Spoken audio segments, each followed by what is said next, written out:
చాలా కాలం క్రితం ఆఫ్రికా అడవుల దగ్గర ఉన్న పల్లెలో కోఫీ అనే 10 ఏళ్ల కుర్రవాడు ఉండేవాడు.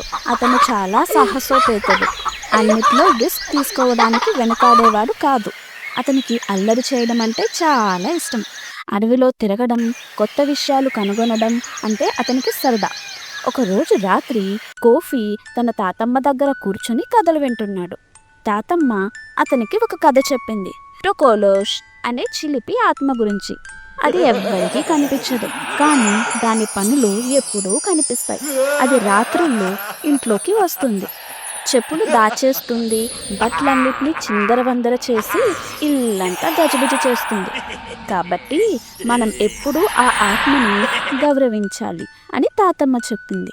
కోఫీ నవ్వుతూ ఇలా అన్నాడు, నేను ఆత్మని గౌరవించాలా? ఒక చిన్న ఆత్మకి నేను భయపడతానా అని. అయితే ఆ రాత్రే కోఫీ టొకోలోష్ నిజంగా ఉందో లేదో తెలుసుకోవాలని అనుకున్నాడు. అందరూ నిద్రలో ఉండగా కోఫీ మెలకువగా ఉండి చూడటం మొదలుపెట్టాడు. రాత్రి చాలా నిశ్శబ్దంగా ఉంది. ఒక్కసారిగా కిటికీ నుండి గాలి చల్లగా వీసింది. అతనికి అనిపించింది ఏదో అతని చొక్కాని పట్టుకుని లాగుతున్నట్లు. కోఫీ లేచి చూడగా అక్కడ ఒక చిన్న వింతగా ఉండే జీవి అతని చుట్టూ తిరుగుతోంది. అతను చూస్తున్నప్పుడు అది కనుమరుగవుతోంది. కోఫీ చాలా భయపడ్డాడు. ఆ మరుసటి ఉదయం కోఫీ ఇంట్లో అన్ని గజిబిజిగా మారాయి. చెప్పులు కనిపించడం లేదు, ఇల్లంతా చిందరవందరగా తయారైంది. అవి చూసి తాతమ్మ నవ్వుతూ ఉంది. చూసావా, టొకోలోష్ వచ్చినప్పుడు ఇలానే జరుగుతుంది. కోఫీ ఆ రోజు నుంచి టొకోలోష్ను గౌరవించాలనుకున్నాడు.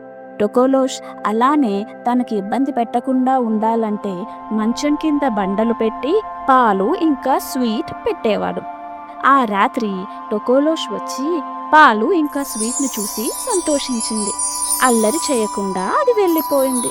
అప్పటి నుంచి కోఫీ ఎప్పుడూ టొకోలోష్కు చిన్న చిన్న ఆహారం వదిలిపెట్టేవాడు.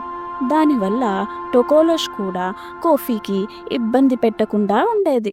కోఫీయే కాకుండా ఆ పల్లె ప్రజలు అందరూ కూడా టొకోలోష్ని గౌరవించేవారు. టొకోలోష్ వాళ్ళ ఇంటిని చెడు శక్తుల నుండి కాపాడుతుందని నమ్మేవాళ్ళు.